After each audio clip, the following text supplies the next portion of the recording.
which we believe a fox was using as a leap-off point to clear the electric fence that would stop a rhino into the duck compound.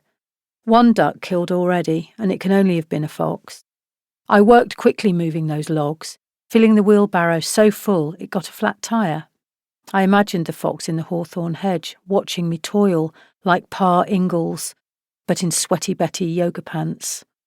Stella's grow your own oyster mushrooms are a waste of time and money, she says, but she has read and approved my article on friendship for the Grawn, in which I mention the time she karate kicked Alfie in the throat in 2011. 21st March. Put Vic off getting a bean-to-cup machine by reminding her that her favourite coffee is Kenco Colombian freeze-dried. 23rd March. London. Joanna Pryor's leaving due at Penguin Publishers. Met up beforehand with Mary Mount, her wearing a khaki jacket that also comes in black. Mainly publishing people and a few authors, including Satnam Sanghera, who is about to move into a new flat after lodging with the writer Deborah Moggach in Kentish Town for the last year. Me. Might Deborah Moggach want a new lodger? Satnam. Who? Me.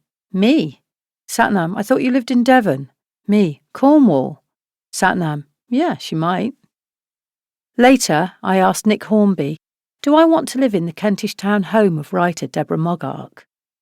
He shrugged, said yes, and added, better get in there before she gets a Ukrainian. 24th March. Satnam has put me in touch with Debbie Moggach. She's Debby. She sounds keen and apparently loves dogs, going to visit on Saturday to look at the room. 25th March. On dog walk in Fleckney, met someone I used to be at school with, who works at a paper plant. Reminded me of Richard Scarry. Vic has a new habit of saying, hear me out. Lots of marriage, divorce talk. I notice Vic now denies that recording Crufts and Delia Smith over some episodes of Taggart was the last straw in her first marriage.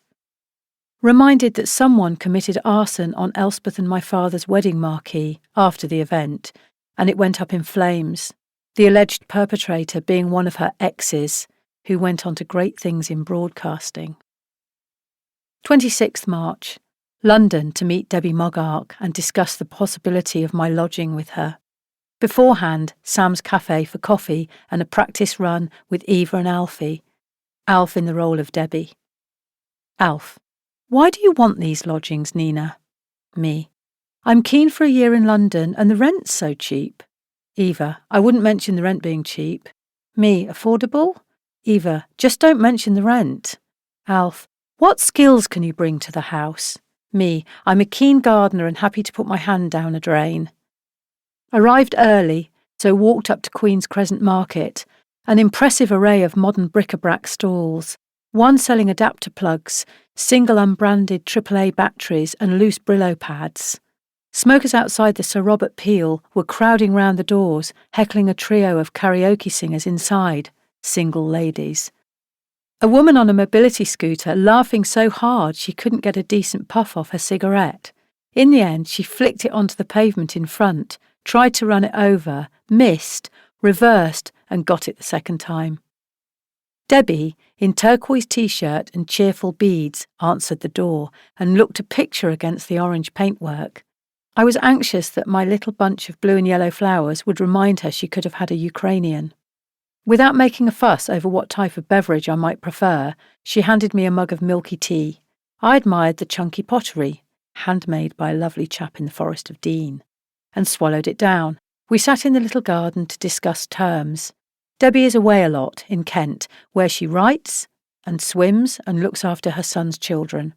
She wants a friendly lodger in London, someone like darling Satnam, her words, who will generally be here crashing about and, most importantly, will water the garden. She's predicting an exceptionally hot, dry summer. Satnam was at home, but apparently having a nap after dancing the night away in Stoke Newington.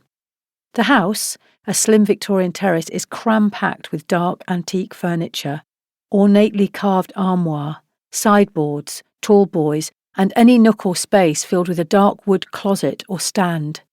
She might have got it all in a job lot from a stately home, or an Indian bazaar, I'm no expert. A dresser and huge terracotta jugs atop a heavy chest and the original cast.